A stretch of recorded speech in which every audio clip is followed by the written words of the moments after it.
Welcome back, everybody. We have dual surprises this week as abortion bans failed in 2 conservative states in a matter of hours due to Republicans stepping in. In Nebraska, a bill to ban the procedure after 6 weeks failed to advance. The deciding vote came when 80-year-old Republican State Senator Merv Riepe voted to abstain.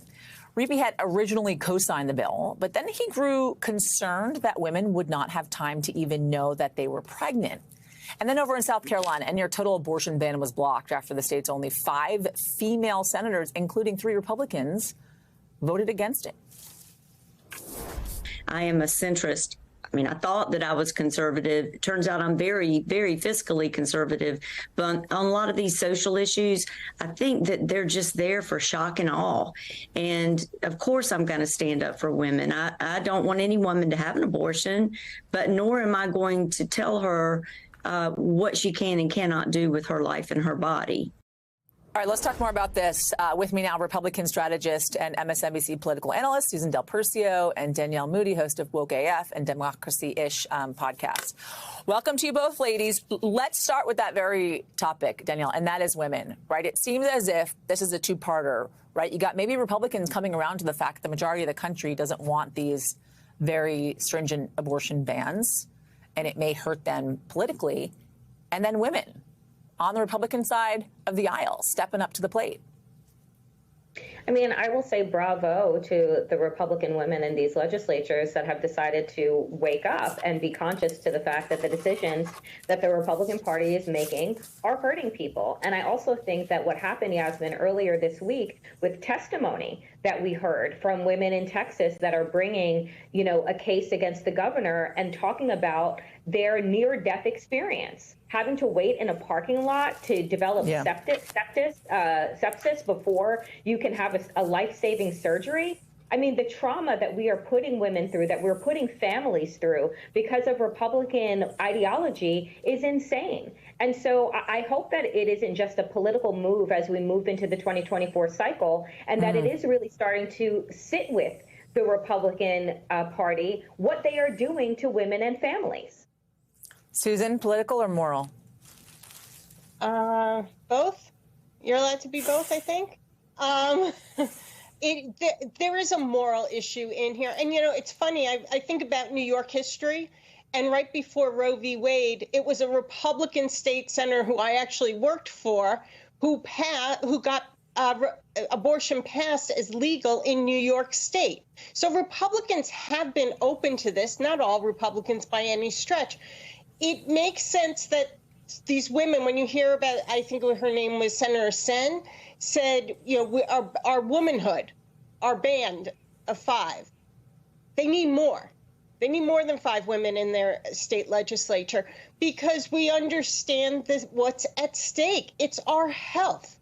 It's as simple as that. Now, politically, it's moronic what these state legislatures are doing because it will take them down a path of losing supermajorities in some states and flipping legislatures in other states. Look no further than Michigan.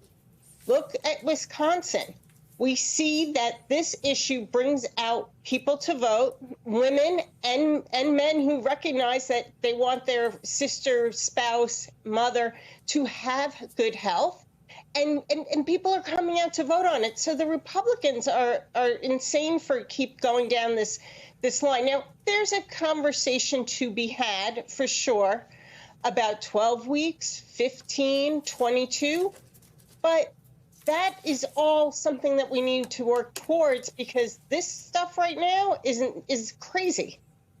It's interesting, Susan, as we kind of stick with this political part of the conversation, right? You got the Nebraska senator that blocked the bill in that state was actually called out, right, by the Republican governor. So I'm wondering if there's also this fear of political retribution for standing up for something that you believe in.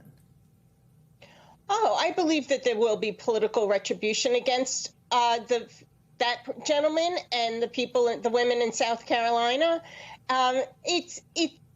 There absolutely is. But you know what? When you're morally right on the issue, you stand a little stronger and you gain more support. So they may try to temporarily calling out these legislators who voted against a abortion ban in their state, but they'll be rewarded in the end.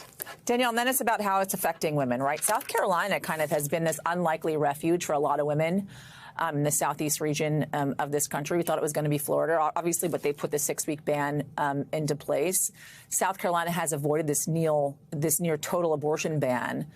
They are looking, though, towards this 6-week ban, if in fact that is instituted. Where does that leave women? I mean, it leaves women in a really desperate and terrible situation. And here's the thing, right? If we're going to be having conversations about, which weeks abortion should be banned, I want doctors to be having that conversation, frankly. I do not want politicians who are playing politics with people's lives to be having this conversation. Like, we have to understand, these are medical decisions. These are health decisions. These are not political decisions to be, debated about. And the idea, again, that women are having to travel hundreds of miles, and those that are not privileged, that aren't able to take off, that aren't able, to take vacation, that don't have those days, like, what kind of environment are we trying to create? And I just feel like, again, these are medical decisions, not political decisions that should be up for debate. Yeah, and therein lies the very part of this debate, which is, should lawmakers actually be coming up with these rules that restrict access to mifepristone and abortions when, in fact, we have doctors that know the science? Danielle Moody, thank you. Susan Del Percio, thank you as well.